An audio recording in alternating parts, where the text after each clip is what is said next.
Hello student, I am Sonam. Welcome back to my YouTube channel Apna Vidyalaya. आज के इस video में हम आप सभी को बताएंगे क्लास 10 सामाजिक विज्ञान का अर्धवार्षिक परीक्षा का बिल्कुल वायरल पेपर। ये पेपर जो है ये आप सभी की इस बार अर्धवार्षिक परीक्षा यानी जो हाफ ईयरली एग्जाम आप सभी का चलता है उसमें आप सभी का बिल्कुल यही सामाजिक विज्ञान का पेपर आएगा।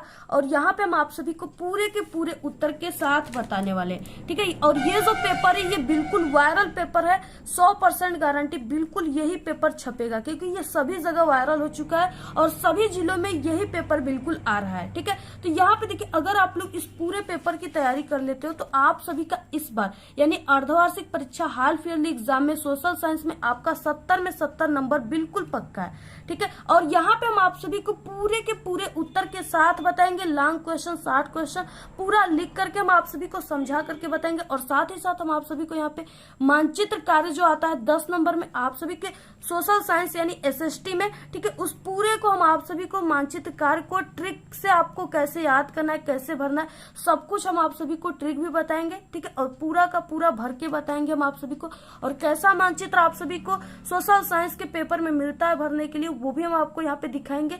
तो आप लोग इस वीडियो को बिना स्किप के लास्ट तक देखिएगा, तभी आप सभी को पूरा का पूरा ये सामाजिक विज्ञान का अर्धवार्षिक परीक्षा का पेपर समझ में आएगा। यहाँ पे देखिए, सबसे पहले आप सभी को यहाँ पे जो हाफ ईयरली का एग्जाम आपका होगा यानी ये आपका एग्जाम अक्टूबर महीने में और कुछ लोगों का सितंबर महीने में भी हो सकता है। तो यहाँ पे देखिए क्या है कि सबसे पहले आपको यहाँ पे अनुक्रमांक अपना लिखना है, जो भी अनुक्रमांक है रोल नंबर आपको लिख देना है। इसके बाद यहाँ पे आपका जो भी नाम है आप लोग लिख दीजिएगा।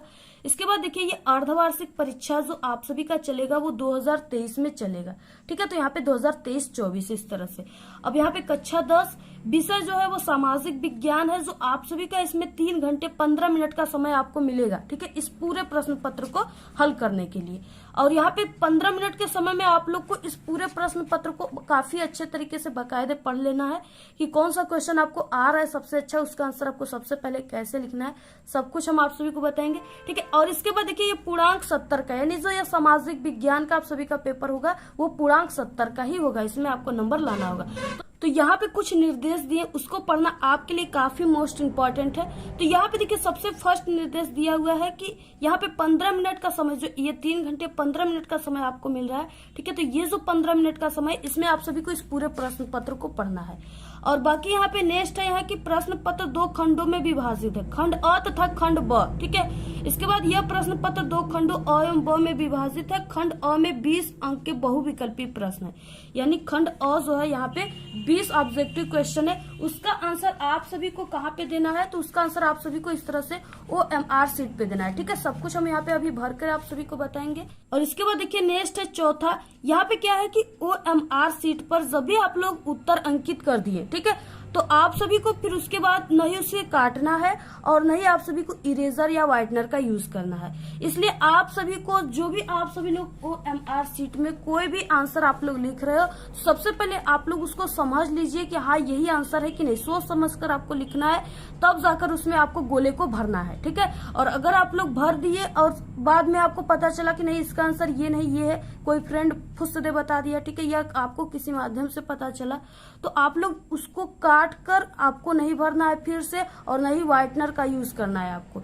इसलिए आपको सबसे पहले सोच समझकर आंसर भरना है। नेक्स्ट है यहाँ पे खंड ब जो है, इसमें 50 अंकों का इसमें वर्णनात्मक प्रश्न 1 और वर्णनात्मक प्रश्न 2 दिया हुआ है, ठीक है। वर्णनात्मक प्रश्न 1 4 नंबर के है, वर्णनात्मक प्रश्न 2 में लॉन्ग क्वेश्चन आएंगे 6 नंबर के।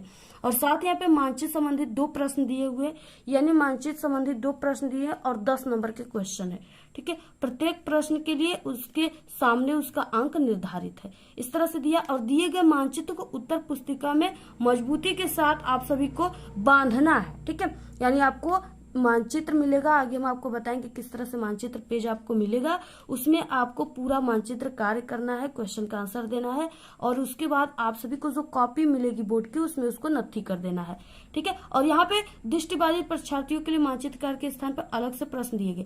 और यहाँ पे देखिए, ये वाला कार्य आप सभी को नहीं करना है, ये वाला क्वेश्चन, क्योंकि ये जो क्वेश्चन है ये उन्हीं को हल करना है जिसको कम दिखाई देता है, उनको मानचित्र वाला कार्य दृष्टिबाधित वाला करना है, आपको ये वाला करना है, ठीक है। इसके बाद देखिए, यहाँ पे खंड अ है, इसमें बहुविकल्पी प्रश्न है और ये 20 नंबर का है, क्योंकि 20 ऑब्जेक्टिव क्वेश्चन है।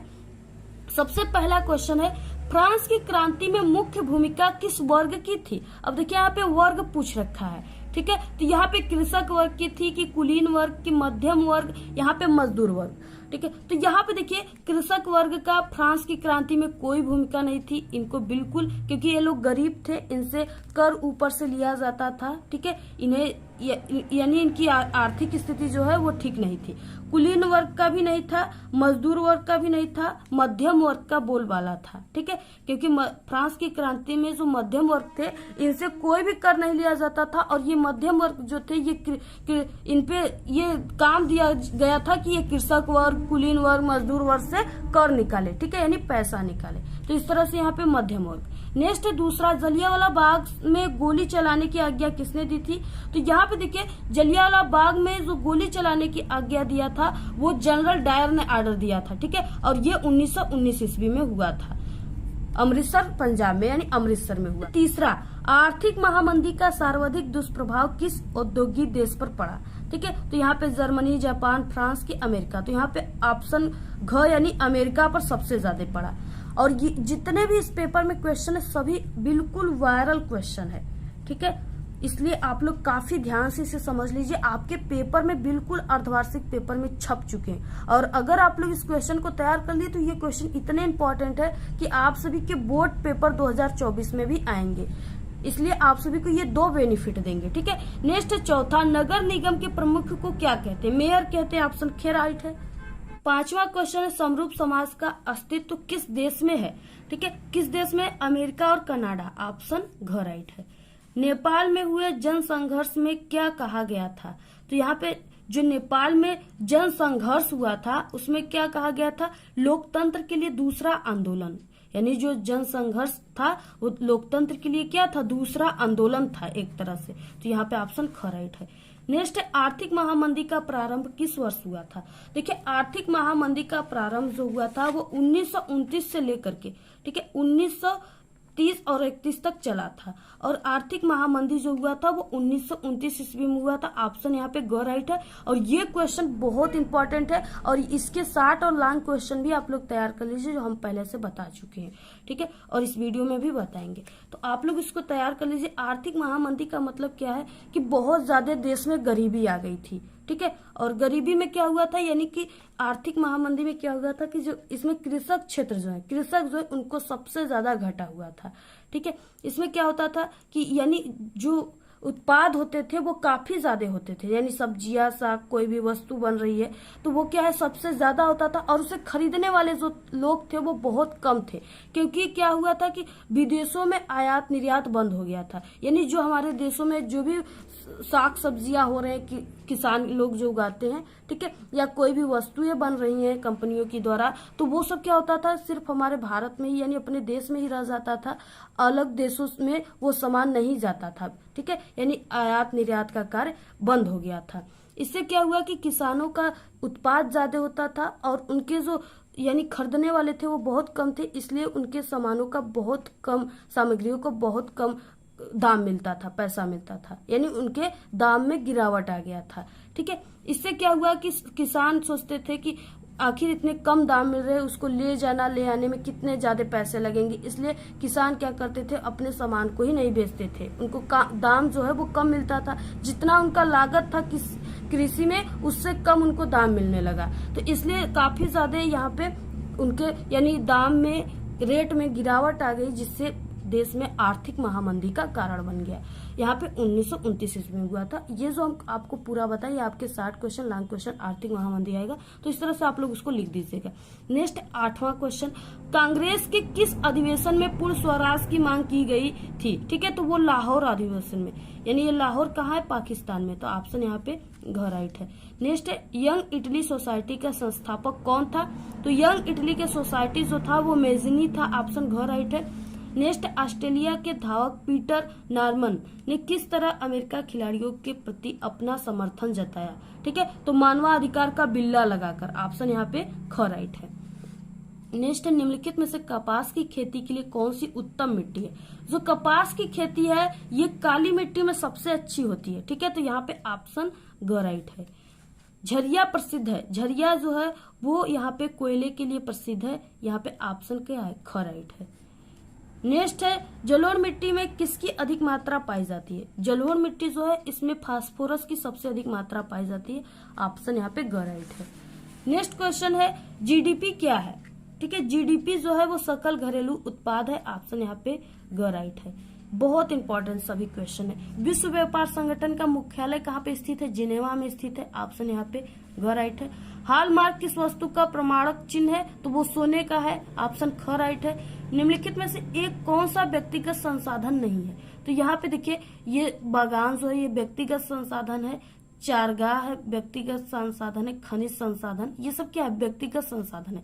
और यानी ये सब व्यक्तियों के द्वारा बनाए गए संसाधन है। बाकी यहाँ पे जो ग है यानी भूमि जो है ये क्या है, ये व्यक्तिगत संसाधन नहीं है, ये प्राकृतिक संसाधन है।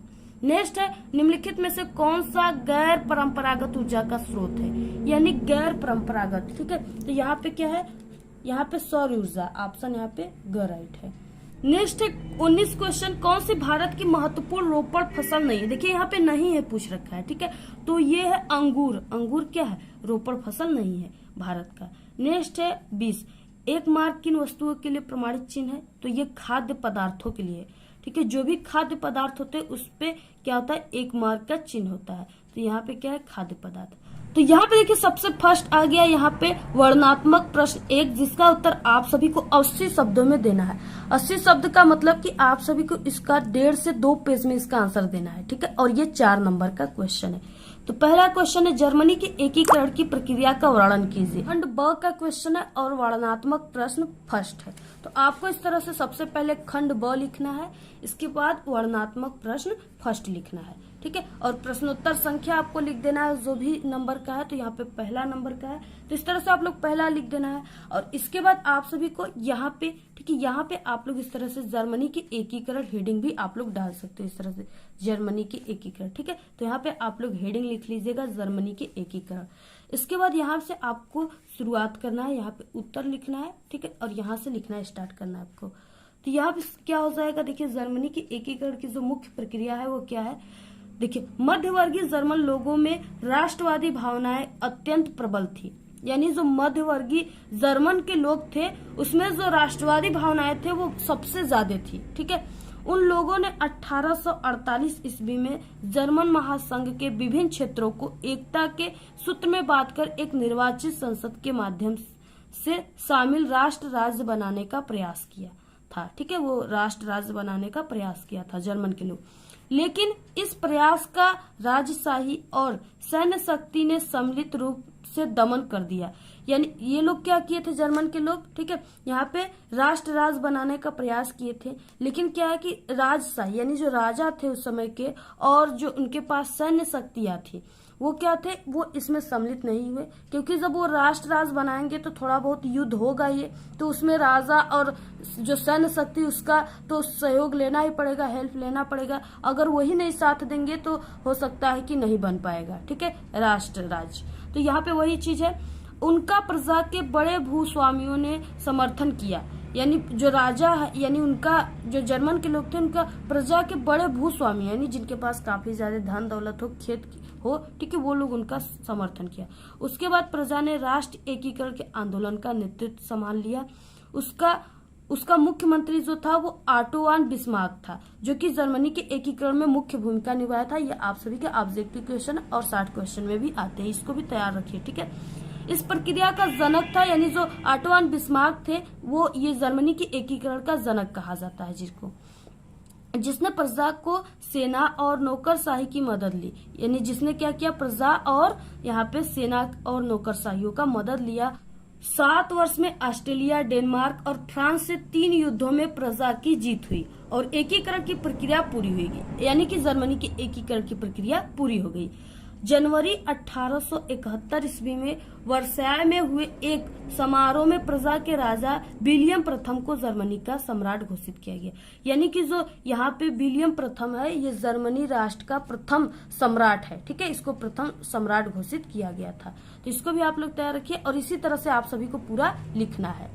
नेक्स्ट है यहाँ पे अथवा क्वेश्चन, यानी आप लोग फर्स्ट वाला कीजिए या यहाँ पे अथवा वाला क्वेश्चन है इसको कीजिए। दोनों में से आपको किसी एक को करना है और 4 नंबर में थे। तो यहाँ पे देखिए नेक्स्ट है कि भूदान आंदोलन से आप क्या समझते हैं, स्पष्ट कीजिए। ये क्वेश्चन काफी अच्छा है, काफी इसका सरल आंसर है। ठीक है, आप लोग इसको करेंगे भूदान आंदोलन को या जर्मनी के एकीकरण को, तो इसमें से सबसे अच्छा जो है वो भूदान आंदोलन है। तो यहाँ पे देखिए ये भी 4 नंबर का है। इसका आंसर क्या होगा, यहाँ पे हम आपको इसका आंसर काफी अच्छे से समझा ही देते हैं, क्योंकि अगर आप लोग समझ जाओगे तो इसको काफी अच्छे से लिख लोगे।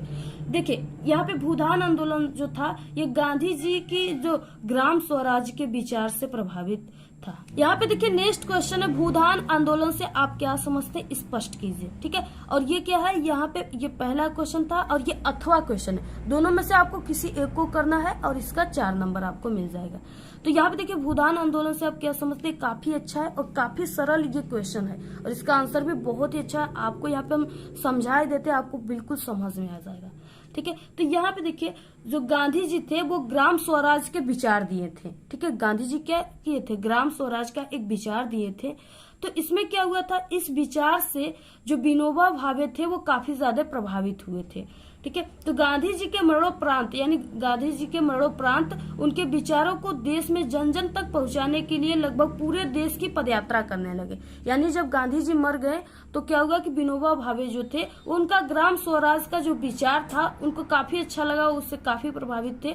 वो क्या करने लगे, उस विचारों को देश के जन जन यानी सभी जनताओं के यानी पहुंचाने के लिए वो क्या कि पूरे देश में पदयात्रा किए, पैदल यात्रा किए। ठीक है, अब क्या हुआ, के बाद क्या हुआ कि इस दौरान यानी पदयात्रा करते करते जब विनोबा भावे ने आंध्र प्रदेश के एक गांव पोचमपल्ली पहुंचकर वहां भाषण दे रहे थे। ठीक है, तभी क्या हुआ कि गांव के लोग जो होते हैं यानी वो काफी कृषि क्षेत्र होते, किसान लोग रहते हैं और वो कृषि ही करके अपना जीविकोपार्जन चलाते हैं। ठीक है, तो वो क्या करने लगे, जब वो भाषण दे रहे थे तो उसी समय कुछ भूमिहीन गरीब ग्रामीणों ने उनसे अपने आर्थिक भरण पोषण के लिए कुछ भूमि मांगी। क्या करने लगे, यानी जो भूमिहीन गरीब ग्रामीण है, जिसके पास जो किसान वो है जिसके पास खेती ही नहीं है। ठीक है, तो वो क्या करने लगे, वो विनोबा भावे से वो यानी कि भूमि के लिए वो क्या करने लगे, मांग करने लगे कि हमें भूमि चाहिए अपनी आर्थिक स्थिति का भरण पोषण करने के लिए। तो भावे जी ने उन्हें आश्वासन दिया, यानी विनोबा भावे ने उन्हें आश्वासन दिया कि यदि वे सहकारी खेती करे तो वे भारत सरकार से बात करके उन्हें उनके लिए जमीन उपलब्ध करा सकते हैं। यानी वैसे किसानों को वो जमीन उपलब्ध कराने के लिए भी आश्वासन दिए। इसी समय श्री रामचंद्र रेड्डी नामक एक धनवान किसान, यानी उसी समय क्या हुआ कि एक श्री रामचंद्र रेड्डी नाम का एक धनवान किसान था जो अपनी 80 एकड़ भूमि 80 भूमिहीन किसानों को देने की पेशकश की।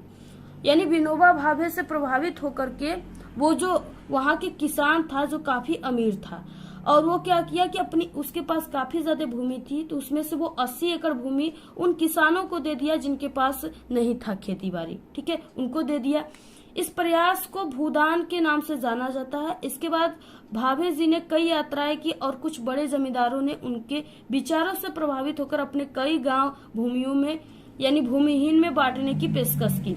यानी उनके विचारों से प्रभावित होकर और भी गांव यानी उन्होंने कई यात्रा की और भी गांव के लोग जो अमीर किसान थे जिनके पास अधिक खेती बाड़ी थी वो गरीब किसानों को अपने कुछ यानी खेती दे दिए। ठीक है, उनसे प्रभावित होकर के इस तरह से वो दे दिए। और उसके बाद क्या हुआ कि इस कार्य में कुछ ऐसे जमींदार भी सम्मिलित थे जिन्होंने भूमि सीमा कानून से बचने के लिए अपनी भूमि का कुछ हिस्सा दान में दिया।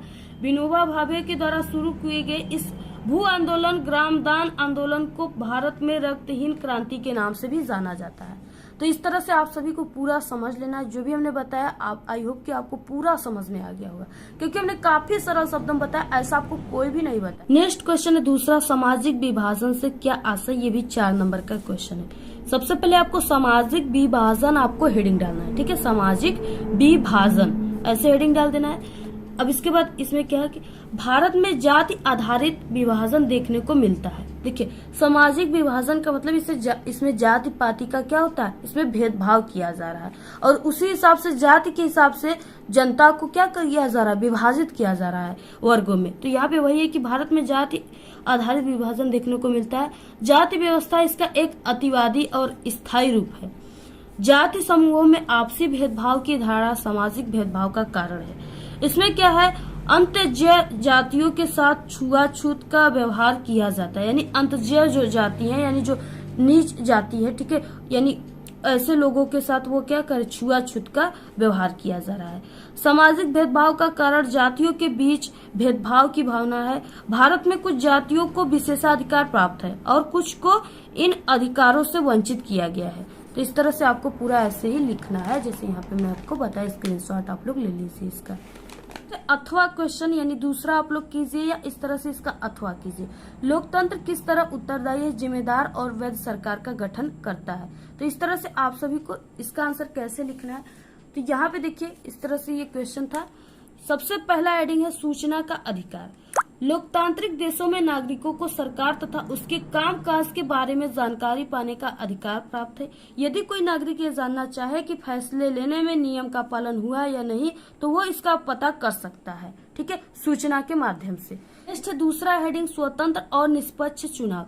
सभी लोकतांत्रिक देशों में एक निश्चित अवधि के बाद चुनाव कराए जाते हैं। ये चुनाव निष्पक्ष होते हैं। सभी दल स्वतंत्र रूप से अपने उम्मीदवार को खड़ा कर सकता है और मतदाता अपने इच्छानुसार किसी को भी चुन सकता है, ठीक है, जैसा कि आप लोग सभी जगह देखते हो। भारत में भी है अपने कि यहाँ पे क्या है कि जो भी होता है आप सभी को, यानी कि जो भी दल होते हैं वो क्या करते हैं, चुनाव लड़ने के लिए खड़े हो जाते हैं, खड़ा करते हैं। और क्या है कि किसी पर दबाव नहीं रहता है कि नहीं आप लोग जाकर के उसी को वोट दीजिए, ठीक है। वो जो मतदाता होते हैं वो अपने इच्छा अनुसार किसी को भी वोट दे सकते हैं जो उनको अच्छा लगे कि हाँ ये अच्छा कार्य करेंगे और ये अच्छे हैं, तो इसलिए उनको क्या करेंगे वो चुन सकते हैं। नेक्स्ट है यहाँ पे कानूनों पर खुली चर्चा। लोकतांत्रिक व्यवस्था में एक ऐसी सरकार का गठन होता है जो नियम और कानून को मानती है और लोगों के प्रति उत्तरदायी होती है। इस प्रकार लोकतांत्रिक शासन व्यवस्था निश्चित रूप से अन्य शासनों से क्या है, काफी बेहतर है।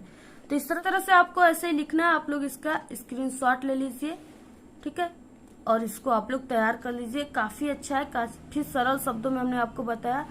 अगर आप लोग ऐसे लिखोगे तो आपको पूरे नंबर मिलेंगे। इसके बाद नेक्स्ट क्वेश्चन है जैव और अजैव संसाधन क्या होते हैं, कुछ उदाहरण दीजिए। यानी ये 4 नंबर के काफी इंपॉर्टेंट क्वेश्चन है। देखिए यहाँ पे, ठीक है, तो यहाँ पे क्या है कि जैव और अजैव संसाधन किसे कहते हैं। सबसे पहले यहाँ पे आप सभी को देखिए, यहाँ पे हम आपको पूरे के पूरे लिख करके बता रहे हैं। काफी स्ट्रगल कर रहे हैं, मेहनत कर रहे हैं। आप लोग भी इस वीडियो को अपने सभी दोस्तों में जरूर शेयर कीजिए। और इससे पहले हम आप सभी को बता दें कि हिंदी का और साइंस का हम अर्धवार्षिक पेपर और बोर्ड के सभी पेपर को बता चुके हैं।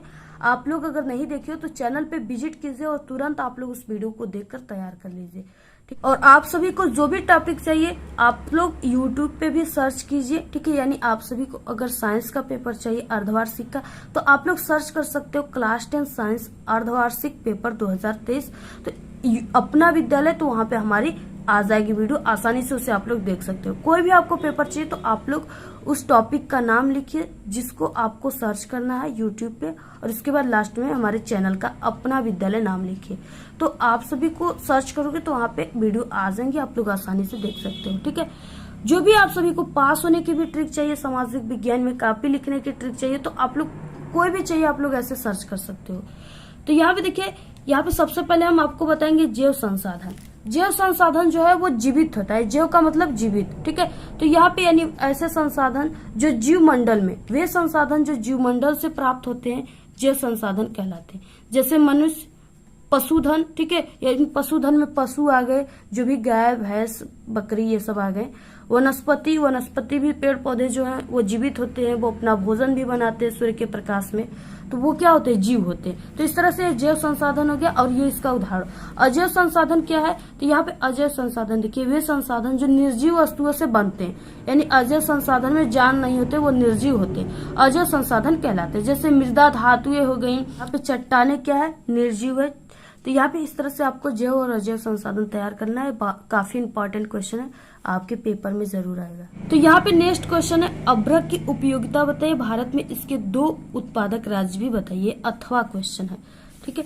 तो यहाँ पे देखिए अभ्रक की उपयोगिता, इस तरह से आपको हेडिंग डालना है। और अभ्रक जो है एक प्रकार का खनिज है जो प्लेटो अथवा उत्पत्रण क्रम में पाया जाता है। ये परतें इतने महीन हो सकती हैं कि इसकी 1000 परतें कुछ ही सेंटीमीटर ऊंचाई में समाहित हो सकती है। ठीक है, इस तरह से अभ्रक विद्युत और इलेक्ट्रॉनिक उद्योगों में प्रयुक्त होने वाले अपरिहार्य खनिजों में से एक है। बिहार झारखंड की कोडरमा, गया और हजारीबाग पेटी अग्रणी उत्पादक है। ठीक है, यानी ये सब क्या है, ये सब जो राज्य है इसमें ये अभ्रक उत्पादन के प्रथम राज्य, काफी आगे हैं अभ्रक उत्पादन में। ठीक है, राजस्थान के मुख्य उत्पादक क्षेत्र अजमेर के आसपास भी अभ्रक पाया जाता है।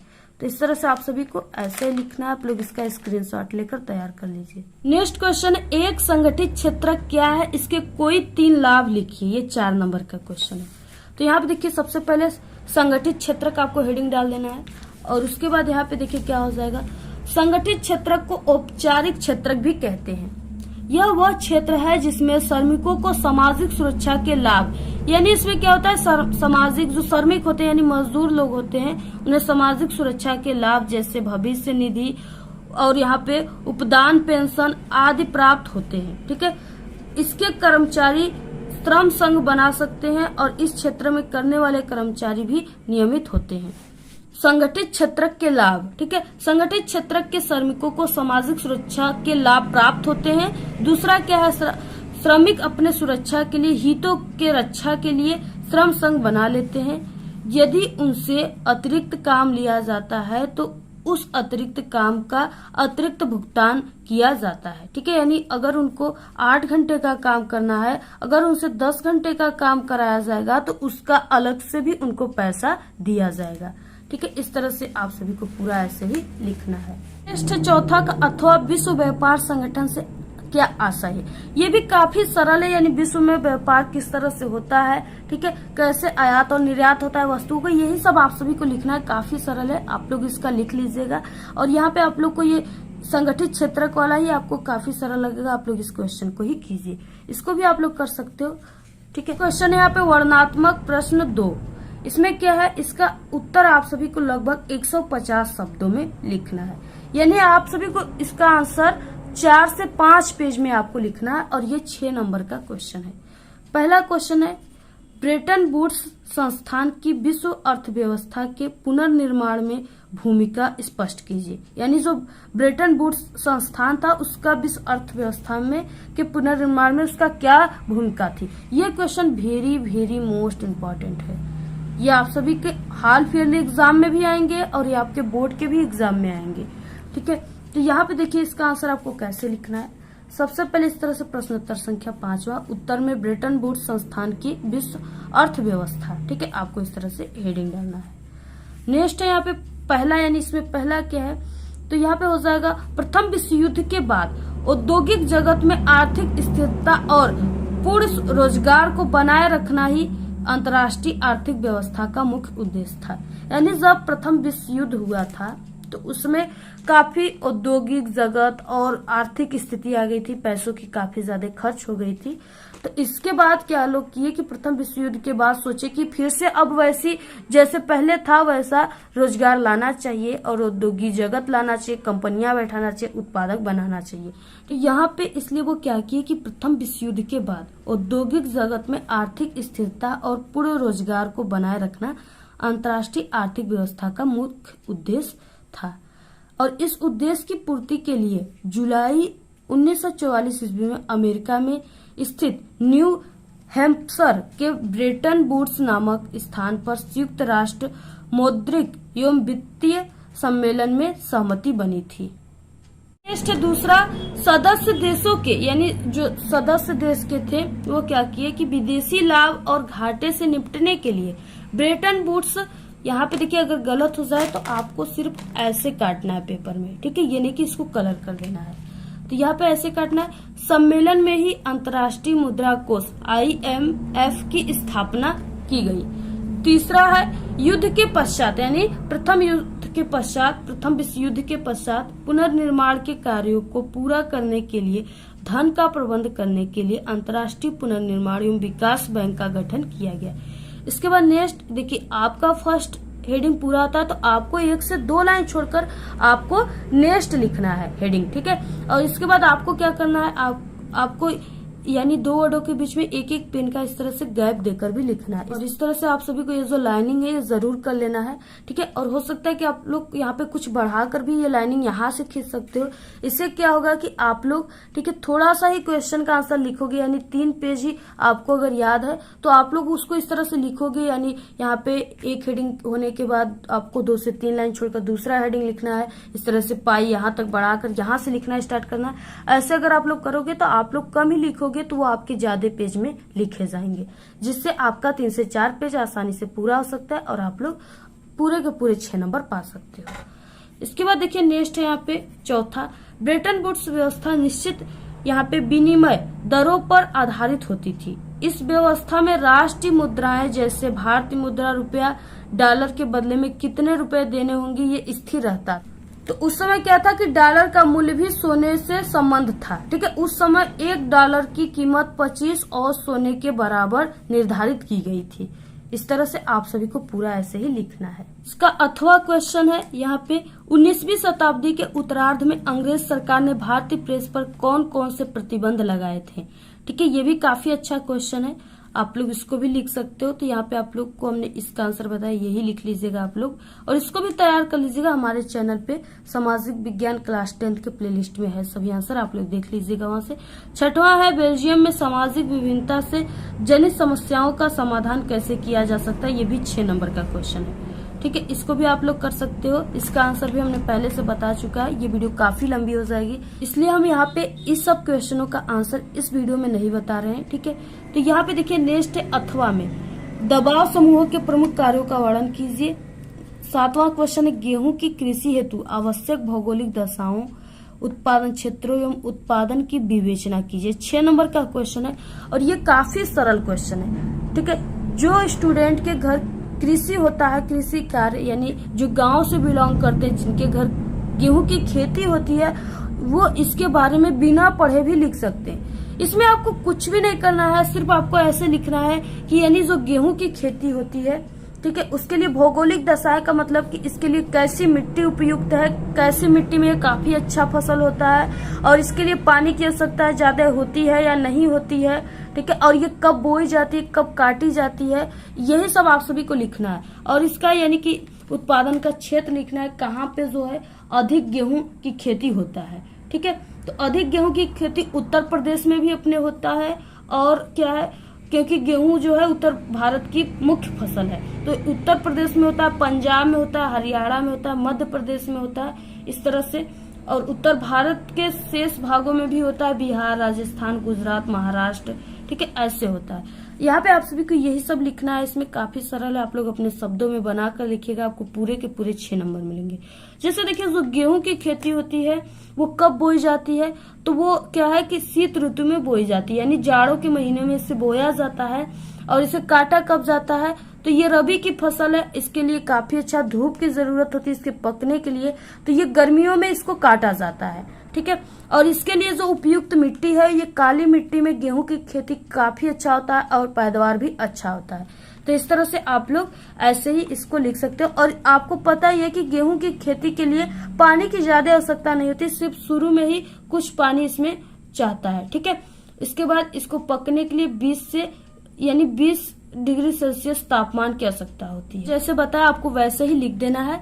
अथवा में है कि संचार का अर्थ क्या है, प्रकार तथा महत्व बताइए। देखिए ये भी क्वेश्चन जो है काफी यहाँ पे सरल है, अपने शब्दों में इसको बनाकर लिख सकते हो। संचार यानी यहाँ पे क्या है, दूरभाषा, ठीक है। संचार क्या है, सबसे पहले देखिए आप लोग संचार जानिए। संचार ऐसा है जिसके माध्यम से हम लोग, ठीक है, यानी कहीं भी दूर दूर तक कोई भी सूचनाओं को प्राप्त कर सकते हैं, और इससे क्या है कम समय में वो भी, ठीक है, यही संचार का व्यवस्था है। और इसमें क्या है, जैसे इसके प्रकार क्या है, इसके महत्व क्या है।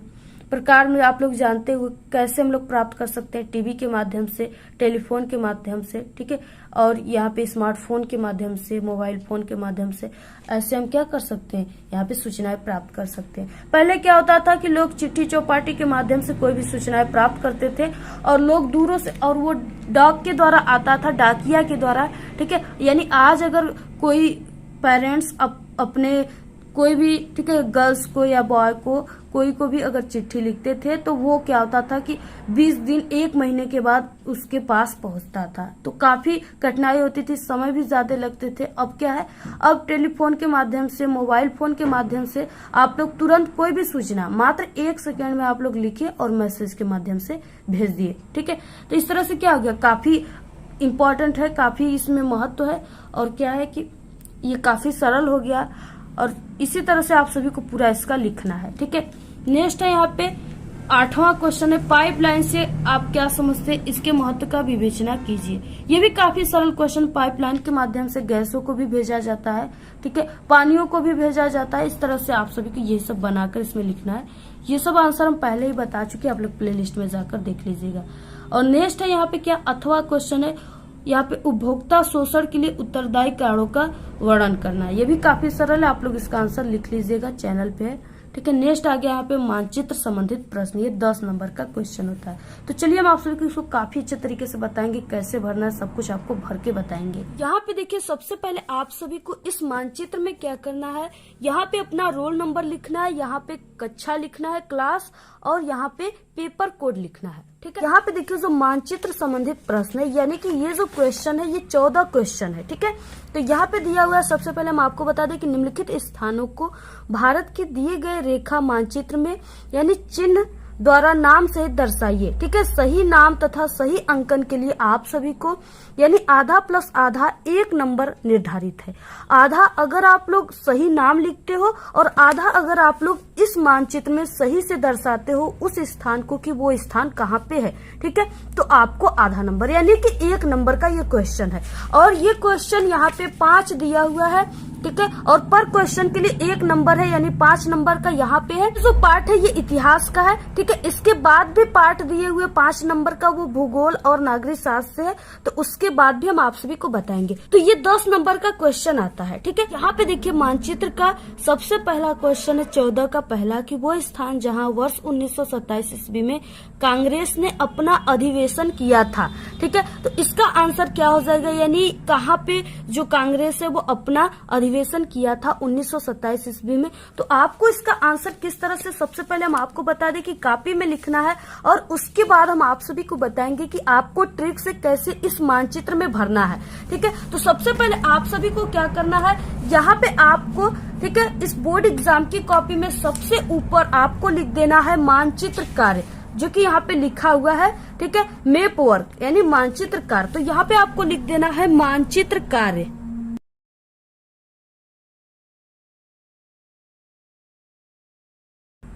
इस तरह से आपको मानचित्र कार्य लिखना है।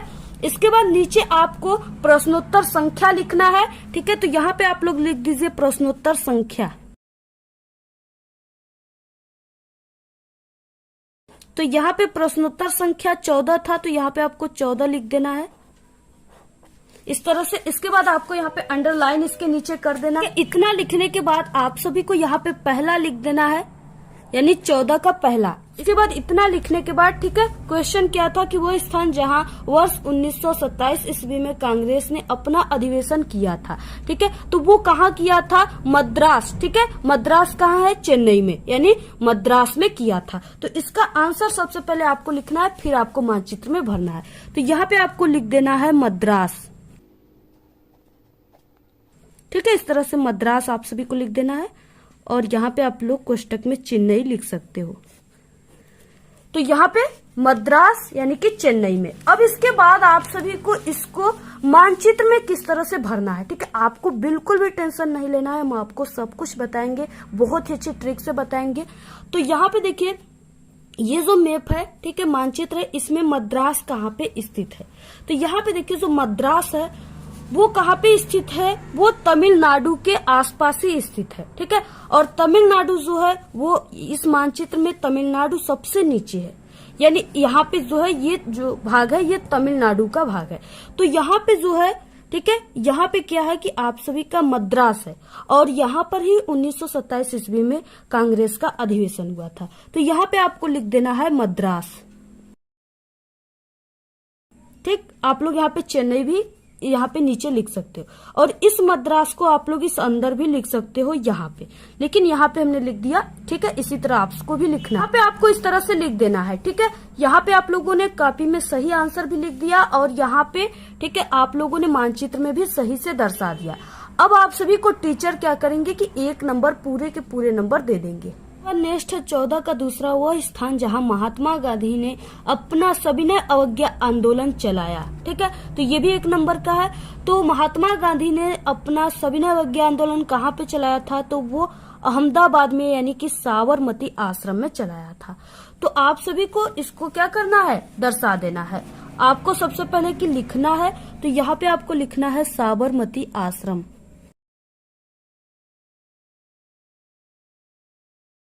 इस तरह से लिखना है। इसके बाद आपको मानचित्र में दर्शाना है। तो देखिए मानचित्र में साबरमती आश्रम यानी साबरमती जो आश्रम है वो अहमदाबाद में है। तो आप सभी को यानी कि ये जो आकार दिख रहा है ये हल्का आप सभी को डायनासोर के मुंह की तरह दिख रहा है, ठीक है। तो इसी डायनासोर के मुंह में ही क्या है, अहमदाबाद है। तो यहाँ पे आप सभी को जैसे कि यहाँ पे जो है, ठीक है, यहाँ पे अहमदाबाद है, तो यहाँ पर ही आप सभी का साबरमती आश्रम है। तो यहाँ पे आपको लिख देना है,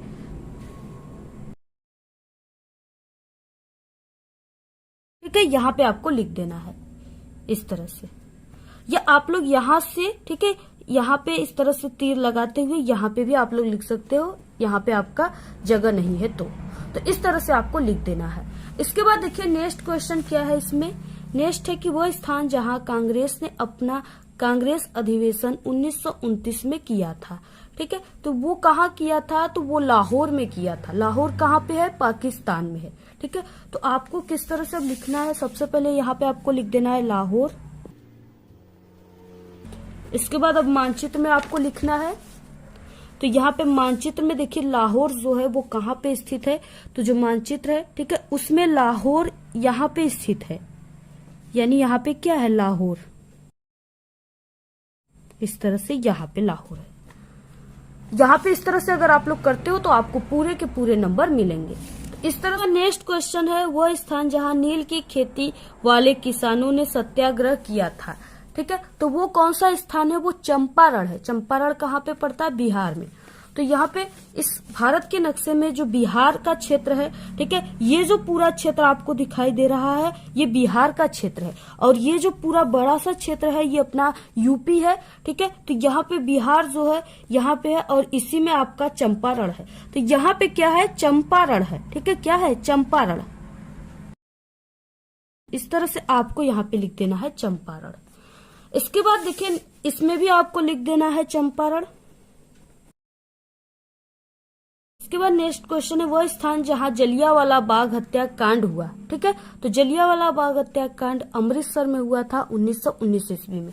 तो अमृतसर जो है, ठीक है, वो कहाँ पे है इस भारत के मानचित्र में, तो देखिए जो अमृतसर है ना वो इंडिया और पाकिस्तान के बॉर्डर पे स्थित है, ठीक है। तो यहाँ पे देखिए जो यहाँ पे है यानी इसी लाहौर के आसपास जो है वो अमृतसर है।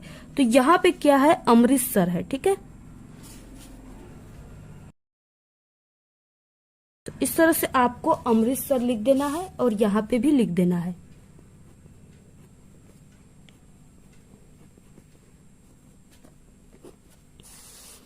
तो यहाँ पे क्या है, अमृतसर। इसी जगह पे जो जलियांवाला बाग हत्याकांड हुआ था वो इसी जगह पे हुआ था। तो यहाँ पे देखिए ये तो था आप सभी को सिर्फ नाम लिखने के लिए, और यहाँ पे इसके बाद आता है क्वेश्चन, आपको चिन्ह द्वारा उसको दर्शाना है। इसके बाद देखिए मानचित्र कार्य वाला, ठीक है, क्वेश्चन आ गया फिर से 28। यहाँ पे देखिए 10 नंबर का आता है, तो हमने 5 नंबर का आपको बता चुके हैं, और 5 नंबर का ये है। तो यहाँ पे पहला क्वेश्चन दिया हुआ है कि टिहरी बांध, आपको यहाँ पे एक चिन्ह दिया हुआ है, ठीक है। इसी चिन्ह द्वारा आपको नाम सहित दर्शाना है। अगर आप लोग बिल्कुल सही दर्शाते हो तो आपका यहाँ पे आधा प्लस आधा 1 नंबर पक्का है। तो यहाँ पे देखिए जो टिहरी बांध है वो कहाँ पे मानचित्र में स्थित है और उसको आपको किस तरह से दर्शाना है। क्वेश्चन में जिस सिंबल से यहाँ पे बोला है, ठीक है, जिस चिन्ह से आपको इसी चिन्ह को बनाना है और वहाँ पे टिहरी बांध लिख देना है। तो यहाँ पे देखिए जो टिहरी बांध है वो मानचित्र में, ठीक है, यहाँ पे है जो टिहरी बांध है वो स्थित है। तो आपको इस तरह से सिंबल बना देना है, जो यहाँ पे सिंबल दिया हुआ है उसी सिंबल को आपको बनाना है। तो यहाँ पे हमने बना दिया और यहाँ पे आपको लिख देना है टिहरी बांध। नेक्स्ट क्वेश्चन है अभ्रक उत्पादन का एक क्षेत्र चिन्ह द्वारा नाम सहित दर्शाना है। ठीक है, तो यहाँ पे आपको अभ्रक उत्पादन का जो भी भारत में क्षेत्र है उसको आपको इसी चिन्ह से, यहाँ पे जो त्रिभुज के आकार का चिन्ह दिया है इसी से आपको मानचित्र में दर्शाना है। यहाँ पे जो अभ्रक उत्पादन का क्षेत्र भारत में वो आंध्र प्रदेश है। ठीक है, सबसे ज्यादा अभ्रक उत्पादन करता है आंध्र प्रदेश। तो आपको मानचित्र में आंध्र प्रदेश कहाँ पे है सबसे पहले ये जानना होगा। तो देखिए जो आंध्र प्रदेश है, ठीक है, ये जो भाग है ये तमिलनाडु का है और यहाँ पे मद्रास, चेन्नई, और इसी के बगल में यानी ये जो क्षेत्र है ये पूरा आंध्र प्रदेश का क्षेत्र है। ठीक है, तो आपको यहाँ पे जो सिंबल दिया हुआ है त्रिभुज के आकार का, आपको उस त्रिभुज को इस तरह से बना देना है और यहाँ पे लिख देना है आंध्र प्रदेश से आपको लिख देना है। तो यहाँ पे देखिए आणविक ऊर्जा का एक क्षेत्र, ठीक है, इस चिन्ह द्वारा आपको नाम सहित दर्शाना है। तो यहाँ पे देखिए जो भारत में आणविक ऊर्जा का क्षेत्र है वो राजस्थान है, उत्तर प्रदेश, तमिलनाडु है। तो सबसे जो फेमस है वो तमिलनाडु है और तमिलनाडु ये जो नीचे वाला भाग है मानचित्र का, यानी ये जो यहाँ पे हिस्सा है, ठीक है, ये पूरा तमिलनाडु का है और तमिलनाडु इसी जगह है। तो आपको ये चिन्ह द्वारा क्या करना है, पहले आपको ये चिन्ह बना देना है इस तरह से और यहाँ पे लिख देना है आपको तमिलनाडु।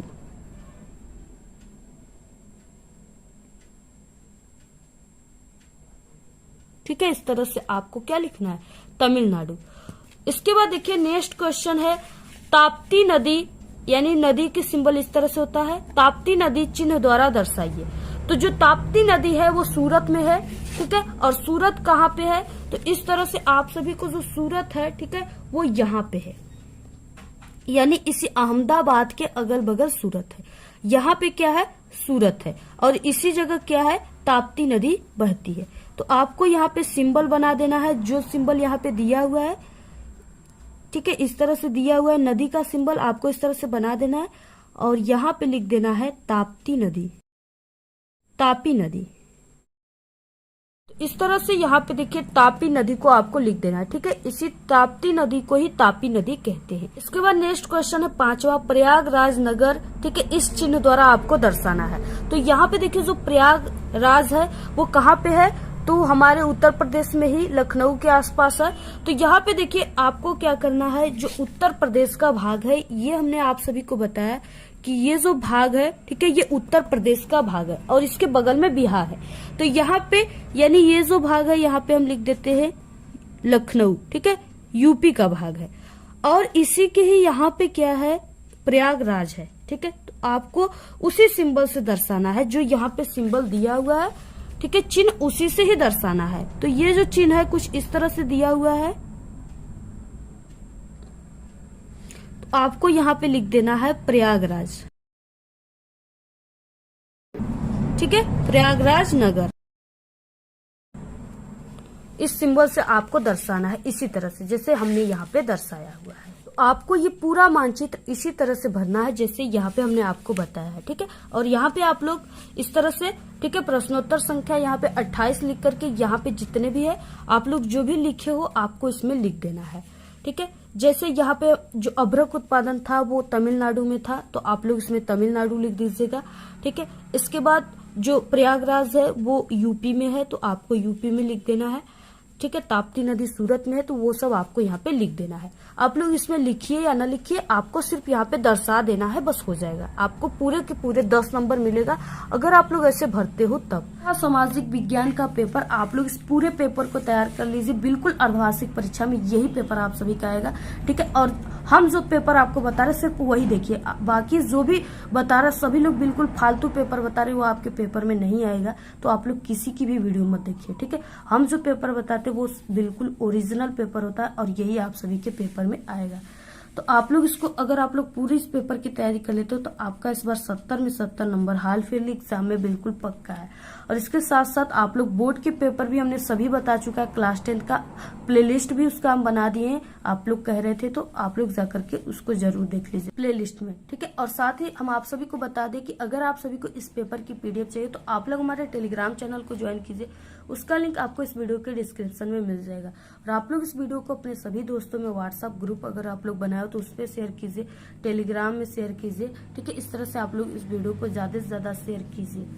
और आप सभी को जिस टॉपिक पे इसके बाद आपको अर्धवार्षिक परीक्षा का कौन सा पेपर चाहिए, अब बोर्ड परीक्षा का कौन सा पेपर चाहिए, आप लोग जरूर कमेंट करके बताइए, हम आप सभी को तुरंत वीडियो प्रोवाइड करा देंगे। तो आज के इस वीडियो में सिर्फ इतना ही। आपको ये वीडियो कैसा लगा? अगर वीडियो पसंद आए तो एक बड़ा सा लाइक कर दे, चैनल पे नए तो सब्सक्राइब करके बेल आइकन को जरूर प्रेस कर दे। और हमारे चैनल पे बोर्ड एग्जाम से रिलेटेड सभी ट्रिक और टिप्स की वीडियो है, अगर आप लोग नहीं देखे हो तो एक बार आप लोग हमारे चैनल पे विजिट जरूर करें। आप लोग इस वीडियो को अपने सभी दोस्तों में शेयर कीजिए, कमेंट करना बिल्कुल मत भूलिए। Thanks, all the very best, bye bye.